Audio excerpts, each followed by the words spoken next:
Homem-Aranha é um personagem que tem muitas amizades e parcerias bem interessantes. É um cara bem relacional e, como a gente viu até no especial de Natal que teve ano passado do Homem-Aranha, ele é bem querido e bem amado pelos outros super-heróis. E ele tem várias parcerias maravilhosas. Eu gosto muito de ver ele com a She-Hulk, com o Wolverine, com o Demolidor, maravilhoso. Ainda vou trazer umas histórias dele com o Demolidor. Com os Vingadores também é muito bom. Mas se tem uma equipe que genuinamente ama muito o Homem-Aranha e tem uma relação muito top, cheia de personalidade, muito carinho, é o Quarteto. A família Aranha somos nós, não é, Peter? Eu aqui, seu amigo Miles Morales. E eu também, Peter, o seu discípulo, seu sidekick, o Spider-Boy. Sai daqui, esse é um vídeo feliz, Feto Aranha. Ai, meu Deus do céu. Voltando, a equipe que mais ama e valoriza o Homem-Aranha e tem uma relação muito boa é o Quarteto Fantástico. E hoje eu vou contar pra vocês do primeiro contato entre o Homem-Aranha e essa equipe, onde o Peter queria fazer parte do Quarteto Fantástico pelo motivo mais genial de todos. Mas antes eu já te peço pra deixar o seu like, o seu hype, seu comentário, a sua inscrição, porque além disso fazer total diferença pra esse canal, eu sempre vou estar aqui pra te entregar no mínimo 3 vídeos por semana de altíssima qualidade. Mas agora vamos lá, a relação atual do Peter com o Quarteto Fantástico é muito boa. Essa é uma das pouquíssimas, se não talvez até mesmo a única equipe de super-heróis inteira que conhece a identidade do Homem-Aranha. O Peter inclusive é convidado pro aniversário do filho deles, né, do filho do Reed e da Sue, o Franklin, e tem uma relação muito top. Tem um quadrinho muito lindo que o Peter tá dando um web swingão lá com o moleque. Swingão pegou mal, né? Mas o Peter tá lá balançando na teia com o garotão e eles estão conversando sobre pessoas que marcaram eles, né? Pessoas que se sacrificaram, pessoas familiares, né, no caso. E o Franklin tá se referindo ao Johnny, que se sacrificou pra salvar a família, e o Peter tá se referindo ao Ben, ao seu tio, seu exemplo de vida. E é muito bonito. A Sue é carinhosíssima com o Peter, o Ben também é muito parceiro com ele. Eu adoro a relação de gênios entre o Reed e o Peter. Opa, a propósito, Aranha do Futuro aqui, eu queria só citar um quadrinho bem engraçado, que a calça do Peter, né, a parte de trás dele tá rasgada, tá mostrando a cuequinha, e o Reed tá olhando e tá tipo,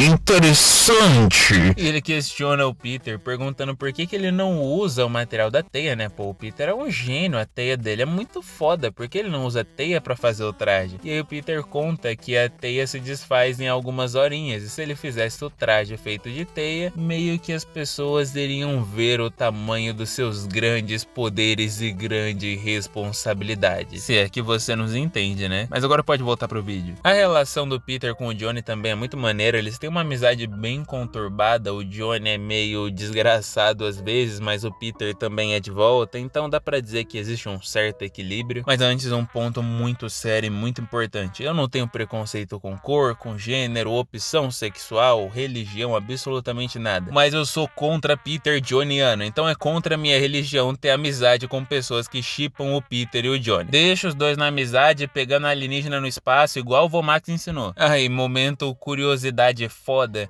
todo mundo sabe, né, deve conhecer aquele traje do Peter que ele tá com um saco de papel na cara, que é quando ele se desfaz do traje simbionte e ele tá sem máscara, sem absolutamente nada, e todo mundo iria descobrir a identidade dele, e quem dá esse traje zoado pra ele é o Johnny, só pra tirar um sarrão com a cara dele. E momento da curiosidade foda sobre a curiosidade foda, é que o Johnny também chegou a usar o simbionte. Ele achou maneiro no Peter, quis ver se ele ia ficar dripado também, ficou maneiro, só que aí na hora que ele ativou os poderes de fogo, ele quase matou o simbionte. Tá bom, mas agora vamos pra questão do Homem-Aranha entrar pro Quarteto Fantástico, que inclusive tem até um arife que ele entra. E ele já entrou oficialmente também depois da morte do Johnny, mó bagulho de honra e tudo mais. Mas vamos pra primeira vez que ele tentou entrar. Antes mesmo dessa tentativa, o Peter já tava numa situação financeira bem zoada, o que é meio que de praxe do Homem-Aranha, né? Infelizmente, nunca ele cresce pelo próprio esforço, ou quando cresce é estúpido igual aquela vez que ele virou bilionário. E o Peter tava lá fazendo acrobacia, era quase animador de festa, dava uns mortalzinhos na calçada em troca de dinheiro. E o Peter tá lá meio deprê, pensando em questão de dinheiro, que ele tá apertado e que ele tem que fazer trampinho normal, sendo que ele tem superpoderes e tudo mais. E aí ele acaba se lembrando do Quarteto Fantástico, e ele já fica, mano, não custa nada, né, o Quarteto Fantástico virar um quinteto, pô, vou entrar lá, vermelho com azul, combina pra caramba, vai ficar maneiríssimo. E aí o Homem-Aranha sai do campo das ideias e vai em direção ao edifício Baxter, que curiosamente tá com uma janela muito fácil, muito aberta, é um acesso ali perfeito, é como se tivesse aparece convidando o invasor. E o Quarteto Fantástico tá lá na maior paz até que o alarme deles começa a soar. E através da imagem das câmeras eles conseguem ver que é o Homem-Aranha. E o Tocha Humana já fica meio, caramba, cara, mas por que ele não liga? Mandou uma mensagem, meu. Qual que é a desse moleque? Podia fazer igual qualquer outra pessoa. E o Coisa só pega e engata um, é porque ele é um adolescente inconsequente, insuportável e filho da puta, igual você, Johnny, seu filho da puta. Não é exatamente isso que o Coisa fala, é interpretação minha, mas eu acho que ele falaria isso. E o Homem-Aranha já engata na janela já pensando, caramba, ó, deixaram preparado pra mim, já estavam sabendo, os caras me amam mesmo, mano, já estão me esperando, hora de entrar pro melhor grupo de todos. E o Homem-Aranha cai direto numa armadilha preparada pra invasores, e o Coisa já começa a se gabar, porque é uma armadilha maravilhosa. Ah, seu moleque estúpido, essa armadilha foi perfeitamente planejada pra prender qualquer tipo de invasor. Você vai demorar muito tempo pra sair da... Caraca, que portinha leve, que maneiro.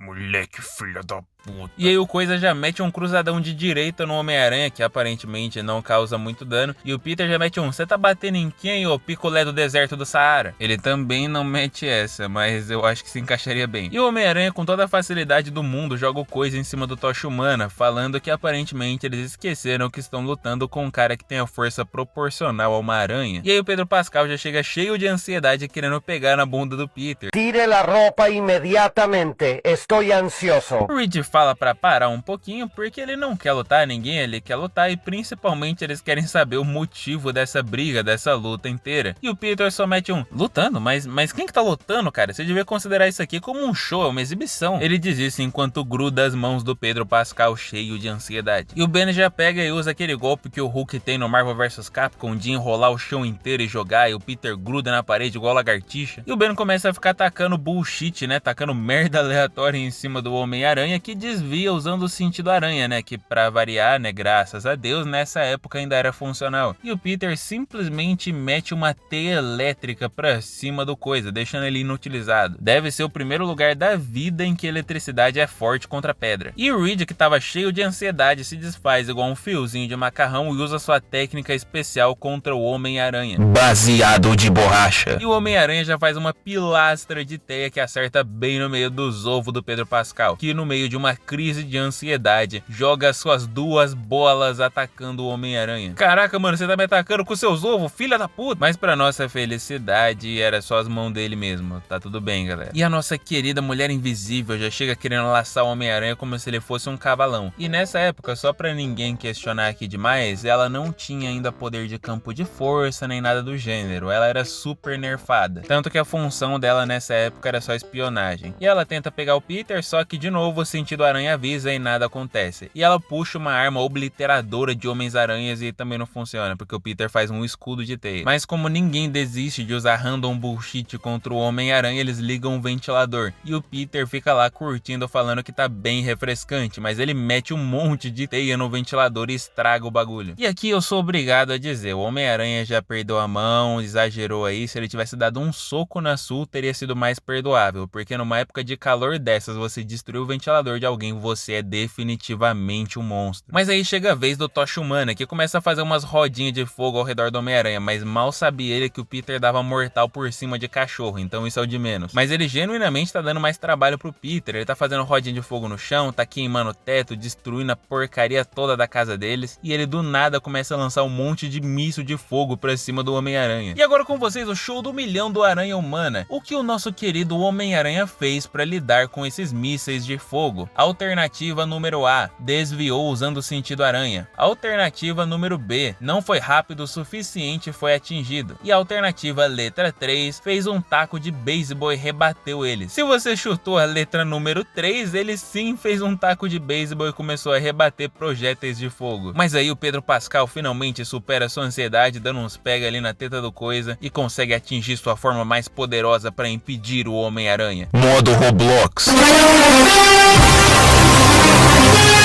Tá bom, meu garoto, eu já tô tendo muita crise de ansiedade com você. Pelo amor de Deus, me fala o porquê você tá aqui. Caramba, hein, finalmente alguém me perguntou, já tava demorando. Eu vim aqui pra demonstrar minha responsabilidade com meus poderes, me dedicar a salvar pessoas, mudar o mundo, fazer o bem pras crianças e pras famílias, pros órfãos e porque eu preciso de dinheiro pra pagar minhas contas. Tá bom, cabeça de teia, mas aqui não tem salário. Ai, mas vai se fuder, puta que pariu. Os caras é mais pobres que eu que vou dar emprego pra você nessa merda. Tô dando fora daqui, tá ligado, meu irmão? E é assim que termina a primeira edição de Homem-Aranha, onde ele tenta entrar pro Quarteto Fantástico e no final ele mesmo desiste porque não tem dinheiro. É sobre isso, galera. CCLT é difícil demais. Opa, você ficou até o final do vídeo. Muito obrigado por ter permanecido até aqui. Sou muito grato pela sua presença. Não esquece de me seguir lá no Instagram, Lio Aranha, onde eu tô postando atualizações sobre o nosso quadrinho do Homem-Aranha Absoluto. Postei ontem, inclusive. Se você não viu, você tá perdendo. E no mais, fique com Deus e até a próxima.